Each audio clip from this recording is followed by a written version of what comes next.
Hello everyone, this will be my recap of the first season of Arcane. Alright, let's go! The first season really goes down in two parts. We have Arcane and Arcane Shippuden. Story sorta goes like this. You have two orphan sisters, Vi and Powder, who were taken in by this guy by the name of Vander.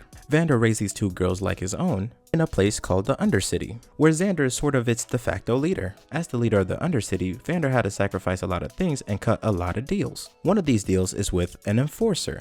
The enforcers are basically the police for the city that's on top of the Undercity called Piltover, but that's not too important. What's important is that everything that happens in this show is interconnected. You see Vi, Powder, Milo, and Clagger, who are their two friends, get a tip from Echo, aka Little Man, that a scientist on topside has a bunch of neat stuff and money that they can steal. So they do exactly that, but it didn't quite work out. You see, anytime they take Powder with them on a mission, it ends with bad luck. So Milo calls her a jinx. I see where you're going with this. Anyways, the mission goes bad and the enforcers come down to the Undercity. This gets the attention of this guy by the name of Silco. Now Silco here used to be like a brother to Vander, but they had a falling out and now they're mortal enemies. That falling out led to Silco's disgusting left eye. Anyways, what Silco really wants is independence for the Undercity, and he would do just about anything to get that. That leads him to employ a mad scientist that creates what I like to call the juice. This purple juice basically turns you into the Hulk. With the help of the juice, Silco captures Vander in hopes that he can draw out Vi and Powder, who he believes stole something that could be very helpful to him, and he was absolutely right.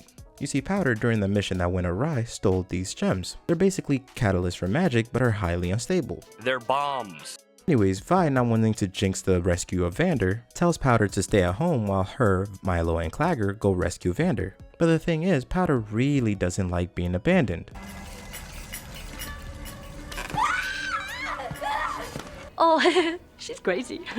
Anyway, she follows Vi and the team and tries to help them out, using the unstable gems that she stole as a bomb. It went exactly how you'd think. She ends up killing Clagger and Milo, and Vander sacrifices himself to save Vi.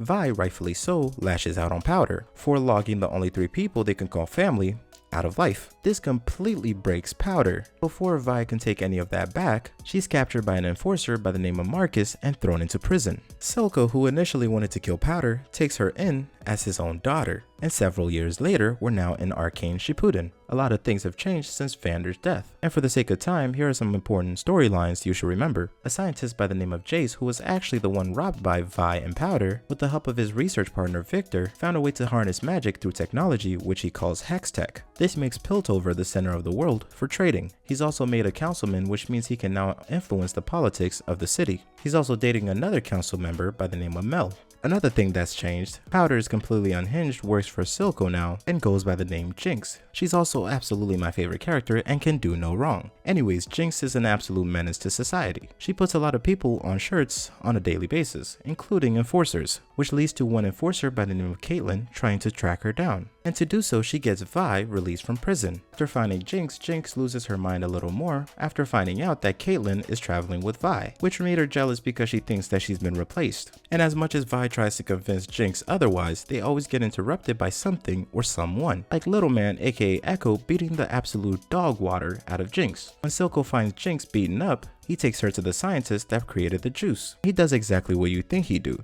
He pumps,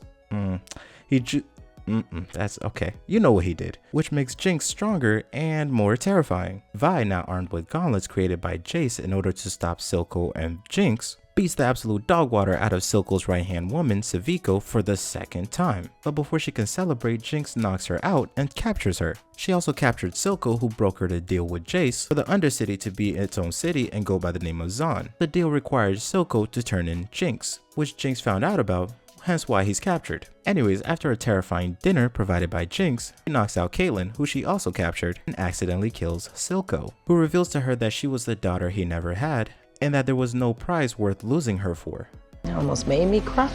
As much as I know that Silco is a villain, he's alright with me. The season then ends with Jinx launching a devastating looking rocket into the council members' chamber, where they all just got done voting that the Undercity should be independent, in hopes for peace. And yeah, I know I left out a lot, but if you have any questions, be sure to leave a comment. I read them all. And if you like that video and want to see more like it, leave a like and subscribe. I really appreciate it. Also, if you like Arcane, you'd like this show right here. That's it.